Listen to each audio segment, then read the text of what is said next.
everybody, JC here with another T&I toy review. And today's review is in association with MarvelousNews.com, your number one news source for everything Marvel. And for today's review, I'm going to be taking a look at the brand new 112 Collective Marvel Daredevil figure in his red costume from Mezco Toyz. Now this figure comes packaged in the same style packaging we see with most of the 112 Collective figures. You've got the box. On the front, you just have Daredevil's logo, the two D's, and then down below you have Daredevil's name. Now, this is a slip case, so you can remove this outer piece. On the back of the slip, you have images of the figure, which is also the same images that you have on the back of the actual box. And it shows off the various poses and accessories and everything. On the front of the box, again, you just have the Daredevil logo with the two Ds. And then this box opens up. It attaches with a little magnet, and you can open it up. And on one side, you have some artwork for Daredevil. And then on the other side, you have the figure clearly displayed in the window box. All right, let's get this open and take a look at what's inside. Okay, so here's a look at the figure outside the packaging along with the other contents.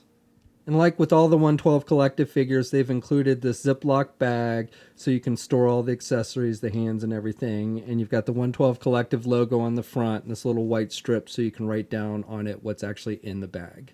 So first of all, we get the typical 112 Collective figure stand. So you get this plastic circle base. And with this, it's red, and again, you have the Daredevil DD logo on it, and you got the little peg, and so you can just stand your figure on it with the peg. You've got two peg holes on the bottom of the feet, and you can just stand it in there. Now, I found that these little pegs actually don't work the greatest. I mean, you can kind of sit it there like that, but they do have a tendency, if you move it at all, to fall over with the peg. They just don't, the pegs don't grip in the holes on the peg holes very well with these. So the better way I found to stand your figure, if you want to use the figure stand, is use the flight arm. And so what you want to do is you first want to remove the peg, and the best way to do that is just use the flight arm and push it through from the bottom, and that'll push it out, and then just set that aside, and then plug in the arm. And then the arm has got multiple points of articulation, and you can tighten and loosen with the screws here at the bottom, here at the midsection, and up here at the top. You've got the little clamp that just slides on there. So you can turn the clamp upward like that, or you can turn it to the side, and then the clamp itself just opens. And then you can position the arm however you want, and then just clamp it around the figure's waist. And that will hold the figure much more securely than with the peg system. And you can also put him in jumping poses or make it look like he's swinging through the air with his billy club, or however you want. Now with the Daredevil figure, we saw this with the Shadowland Daredevil figure, which was a New York Comic Con exclusive. We get this extra piece, and this is supposed to basically recreate his heightened senses. So you get this little red disc that's done with a red translucent plastic, and then you get this extra piece that'll fit on the flight arm. So what you want to do is you want to just clamp it onto the thick end of the flight arm here, and it should just snap into place. And then you've got 2 points of articulation here on this little extra arm. And so what you want to do is you want to push this down a bit like that, and then plug the disc in. There's a little hole in the back of the disc, and you just plug it into this little peg here on the flight arm. And then you just kind of position it so it's behind his head, so it looks like his heightened senses are going off. So the figure comes with 6 different pairs of hands. You get a pair of closed-fisted hands, and these are the ones that are attached to the figure when you first take it out of the packaging. Then you get this pair of open hands where you've got the index finger and the pinky finger kind of sticking out, and the thumb sticking out a little bit, almost like it's a web shooting type pose. And then you get this just normal pair of grip hands, open grip hands. Then you get a pair of hands with the fingers all straight out. You get a pair of hands where you've got the first 2 fingers kind of sticking out with like the P symbol. And then you get a pair of grip hands for holding the billy clubs that he comes with. And I like the sculpting detail on all the hands. I think it looks pretty nice. You've got some ridges sculpted in so it looks like leather, and you've got some padding over the knuckles with a little bit darker red color, and then you've got some wash effect in there as well. Switching out the hands is easy. You just pull off the hand you want to replace. You've got the little peg on the arm. It's a ball hinge peg, and then you've got the hole in the hands, and then you just plug in the hand you want to replace it with. That peg will move a little bit on you, so you have to kind of adjust it accordingly, but once you get it to snap in, it should fit nice and tight. We get two different sets of billy clubs with this figure. We get a set without any kind of string or wire attached to it, just the two handle pieces, and they both look exactly the same. You've got the red for most of the handle, and then on the tips of each end you've got metallic silver. And then you get a second pair. The handles look exactly the same as the other pair, but they've got this wire attached to them. So, basically you can use it to have them like swing. And the wire, this is just basically a black piece of wire that they've used. As long as you have the grip hand in, he'll hold the billy club nice and tight in the hand. And then also they've given you a holster so you can store the set that doesn't have the wire attached. And you just want to slide it down through the little loop there. And you can get both of them in there, and they fit nice and tight in there. And then finally, we get three different head sculpts with this one. We get a regular masked head, and that's the one that's attached to the figure when you first take it out of the packaging.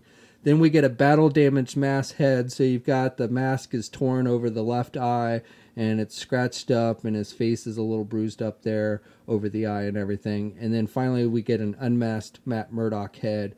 And while I can't say this really looks like Matt Murdock to me, I don't think it's a bad looking head sculpt, good skin tone. I like the wash effect in the hair. He does have the whited out eyes because he's blind, I guess. I think it would have been cool maybe if they'd included glasses, the red tinted glasses that you generally see him wear when he's doesn't have a mask on. But otherwise, it's not a bad looking head. It just doesn't really look like Matt Murdock. Even from like the comic book, it just doesn't strike me as Matt Murdock. And switching out the heads is easy. You just pop off the head you want to replace. It attaches with a ball joint, and then you just pop on the head you want to replace it with, and it should pop on there pretty easily and fit nice and tight.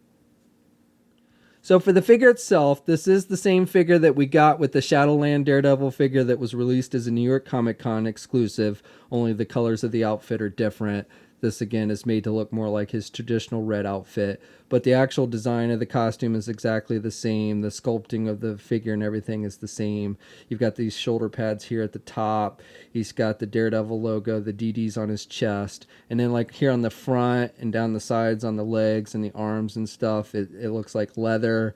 And then on the inner part of the legs and under his arms and stuff, it looks more like a material, cloth material, and that's the same design as we saw with the Shadowland Daredevil. And then again, he's got like the knee pads and the elbow pads and the little gauntlets around his wrists. So all in all, this is the same figure. It's just made to look more like his traditional costume. So this figure stands just a little bit under 6.5 inches tall. Here's a comparison with the Shadowland Daredevil, and they are the same height. Here's a comparison with the Mezco 112 regular Captain America figure and the DC Comics Green Arrow figure. And then finally, here's a comparison with the most recent Hasbro Marvel Legends 6-inch Daredevil figure.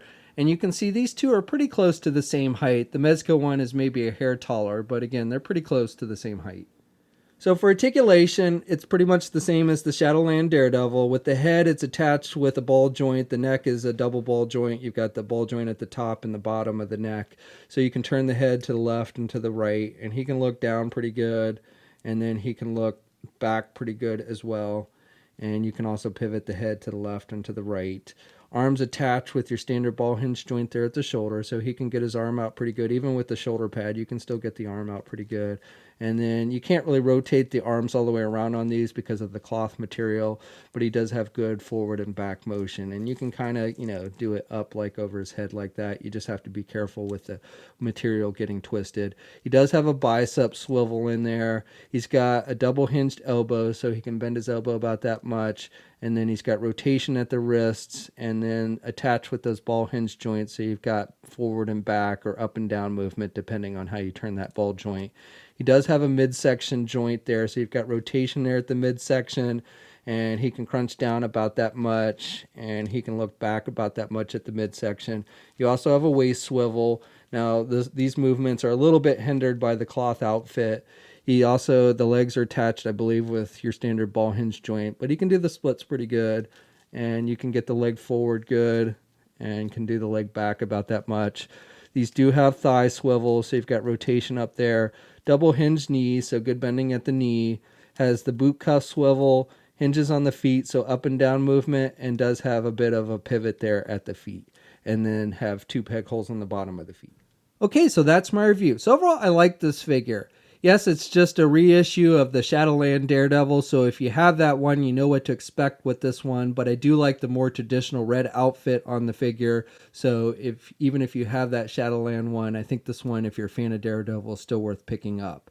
And I do think with some of these Mezco 112 collective figures, the cloth outfits don't look that good on the superheroes, but with this one, I think they did a good job. I like how the belt looks, and then with the shoulder pads and the wrist gauntlets and the knee pads and everything, and then how they kind of mixed up the materials, so part of it looks leather and part of it looks cloth.